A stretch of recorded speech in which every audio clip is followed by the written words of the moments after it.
l'article de Se mettre en mouvement. Aujourd'hui, j'accueille Marie, professeure de musique, pour vous donner des trucs et astuces pour mémoriser des morceaux de musique. Alors j'avais déjà fait moi un article sur comment mémoriser une chorégraphie, c'est souvent un sujet qui revient beaucoup et qui inquiète souvent les adultes que nous sommes, de comment remettre la mémoire en marche. Donc moi c'est Marjorie, je suis fondatrice de Calendae, une structure qui a pour but de vous permettre de vous remettre au sport ou à des pratiques culturelles dans nos vies bien chargées, malgré même vos emplois du temps compliqués. Et Marie donnera donc des modules de musique. Donc je vous laisse sur le site internet, vous aurez toutes les informations pour les prochains cours qui ouvrent, selon quand vous voyez cette vidéo. Et tout en bas, vous aurez le lien vers un freebie, donc un cours gratuit pour découvrir déjà, vous mettre en mouvement, voir comment apprendre un morceau de musique, voire l'apprendre avec les percussions corporelles ou la voix, juste le temps qu'on mette tout ça en place. Alors, peut-être tu veux te présenter déjà Marie ?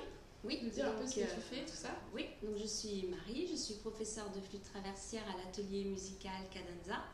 Donc j'enseigne la flûte aux plus grands et aux plus petits. Et donc là, je vais préparer avec Marjorie donc les modules musique pour apprendre la musique et surtout se remettre à son instrument. Aujourd'hui, on va parler de mémoire. Est-ce que déjà tu peux nous expliquer pourquoi on mémorise et comment est-ce que c'est obligatoire de mémoriser un morceau de musique ?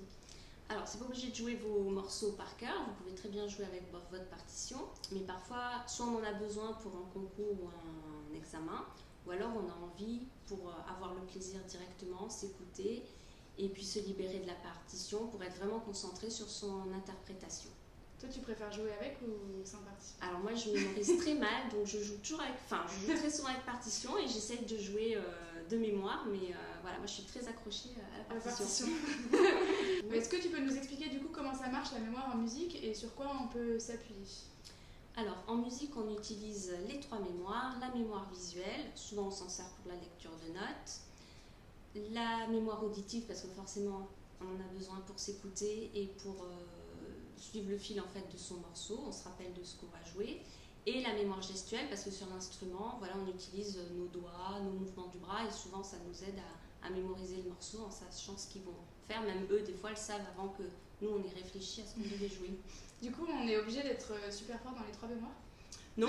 Alors, on a souvent une mémoire qui fonctionne mieux que les autres, mais ça nous aide. Alors, on va s'appuyer sur celle qu'on a de plus forte, celle qui va nous aider, et puis les autres, on s'enclenche au fur et à mesure. Mais en général, sans s'en rendre compte, on utilise les trois. Et du coup, comment on peut savoir quelle mémoire on a le plus de facilité à travailler ? On le sait forcément ou est-ce qu'on a des astuces ? Ou alors, soit on le sait déjà, parce que des fois à l'école, on sait si on est plus auditif, visuel ou kinesthésique, mais dans le corps, voilà. Mais en fait, quand on commence à jouer, on voit ce qu'on retient plus facilement. Est-ce qu'on a du mal à lire ou pas ? Ou est-ce qu'on va plus facilement le jouer par cœur et qu'on va lire 2-3 fois et qu'on le saura tout de suite par cœur ? Voilà, en général, ça se met en place facilement tout seul. Du coup, est-ce que tu peux nous donner une petite astuce pour chaque type de mémoire, pour les travailler ? Oui, alors si vous êtes auditif, vous pouvez jouer les premières notes, les premières mesures, et puis les répéter en fermant les yeux. Et puis ça viendra facilement, vous mémorisez simplement, vous fermez les yeux, vous apprenez par cœur, et ça revient, vous n'avez pas besoin de revenir dessus. Donc on commence par un bout plus petit, on se concentre sur l'oreille de ce qu'on entend. Voilà, sur ce qu'on entend, et puis on entend la suite, et en général, on remet, ça s'enclenche, ça se met en place.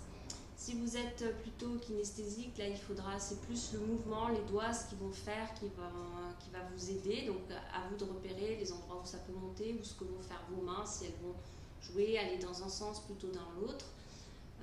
Ça peut vous aider à vous repérer. Et puis si vous êtes visuel, certains vont même photographier carrément dans leur tête la partition, ou sinon déjà au moins avoir une structure, une idée du morceau que vous jouez, et ça vous aide à retrouver où vous en êtes dans le morceau au fur et à mesure. Carrément. Je vous mettrai le lien sur l'article de blog de la mémorisation en danse, mais c'est vrai que c'est rigolo parce qu'en fait, en t'entendant parler, je me rends compte que c'est quand même des trois types qu'on retrouve en danse sans les avoir. On les nomme pas vraiment en danse, mais effectivement, nous, les personnes qui vont être visuelles vont avoir tendance à avoir besoin de plus regarder quand on montre et vont se faire le schéma dans leur tête, de se voir faire. Moi, c'est un truc que je faisais beaucoup avant les spectacles, c'est de revoir dans ma tête en fermant les yeux la chorégraphie. Ceux qui sont plus dans le kinesthésique vont être vraiment sur la notion de sensation, donc c'est vrai que ça va donner des élans. Et on a dit quoi, auditif, il y en a qui vont vraiment s'aider beaucoup plus sur la musique pour mémoriser le chorégraphie, donc finalement c'est des passerelles qu'on peut faire de l'un à l'autre, donc c'est chouette. Merci. Du coup, maintenant qu'on a vu les 3 mémoires, est-ce que tu peux nous donner des petites astuces un peu plus concrètes peut-être pour rentrer dans le vif du sujet? Alors en astuce, apprendre des petits fragments, des petits bouts. Il faut savoir que le temps joue en votre faveur. Hein. Plus vous allez le répéter, le faire et vous laissez le temps de l'apprendre par cœur, ça va être bénéfique pour vous. Donc voilà, mémoriser des petits bouts, les répéter, les rejouer plusieurs fois et puis sur différentes séances aussi. Donc segmenter, pas vouloir faire trop d'un voilà, coup pas apprendre d'un coup tout, segmenter le travail par des petits morceaux. Et si vous savez que vous devez apprendre votre morceau, que vous aurez envie de le jouer par cœur, le mieux c'est de tout de suite commencer à l'apprendre par cœur, de ne pas attendre d'avoir appris le morceau en entier pour commencer à l'apprendre par cœur. Donc dès le début, vous déchiffrez les premières mesures et vous commencez à les apprendre par cœur. J'en profite, s'il y a des élèves de danse qui nous regardent, c'est exactement ce que je propose.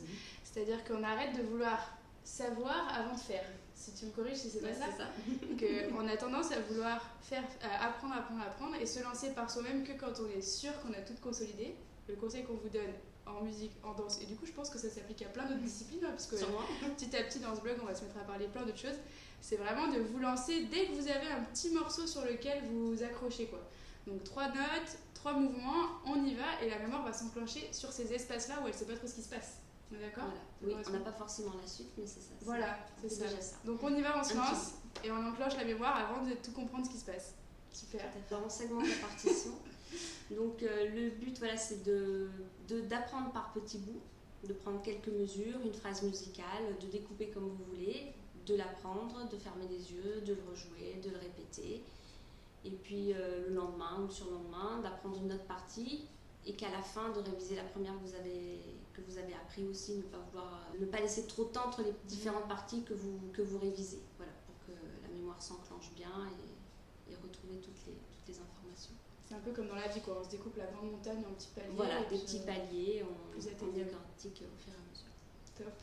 Et puis ce qui peut être bien aussi, c'est de vous raconter une histoire ou avoir des images sur certaines parties du morceau qui vous font penser, soit vous racontez une histoire parce que ça vous fait penser à quelque chose ou ça représente quelque chose, donc peu importe, de l'eau qui coule, un animal, voilà. Et c'est à ces moments-là, ça vous permet de mémoriser le passage, parce que à cet endroit vous dites, ah oui, là c'est le lion, là c'est le chat, et ça vient tout seul. Oui, puis c'est intéressant ce genre de manière d'apprendre, parce que pour moi on est du coup beaucoup plus dans justement la sensation et un truc qui est plus imagé et en même temps du coup plus complet que peut-être des notes ou un rythme. Voilà, c'est vrai que c'est un truc mais aussi dans l'interprétation, aussi, dans l'intention de ce qu'on veut faire, ça aide beaucoup. Et on est d'accord que la moindre image, même la plus bête, fonctionne mieux. Tout marche. Ne vous censurez pas. Un petit conseil pour terminer? Alors le petit conseil pour la fin, c'est faire et refaire, prendre le temps de mémoriser. Le cœur de la méthode, en fait, c'est la répétition et l'entraînement. Et puis surtout, se faire plaisir, avoir plaisir à jouer son morceau. Et puis en musique, il n'y a pas de fausse note. En réalité, tout est bien. C'est le plaisir qu'on a à le faire. C'est vrai ça? Qu'il n'y a pas de fausse note en musique? Non. Il faudra peut-être qu'on fasse un autre article sur le sujet, moi ça me questionne. C'est comme en danse, c'est de l'interprétation. Génial, trop fort, j'adore. Et du coup, on vous invite à passer à l'action parce que je crois que la vraie leçon de tout ça, c'est ça. Donc faites, jouez. Si vous voulez vous entraîner, rendez-vous plus bas pour regarder, télécharger le freebie. Et si vous voulez plus d'infos sur les cours qui se passent donc à Montpellier, rendez-vous sur le site pour toutes les informations pratiques, les questions de niveau, etc. On vous explique un maximum de choses. Et évidemment, si vous avez la moindre question, on est à votre disposition pour y répondre sur le site, par mail, sur Instagram ou sur Facebook. N'hésitez pas et on vous souhaite une bonne journée. Bonne journée.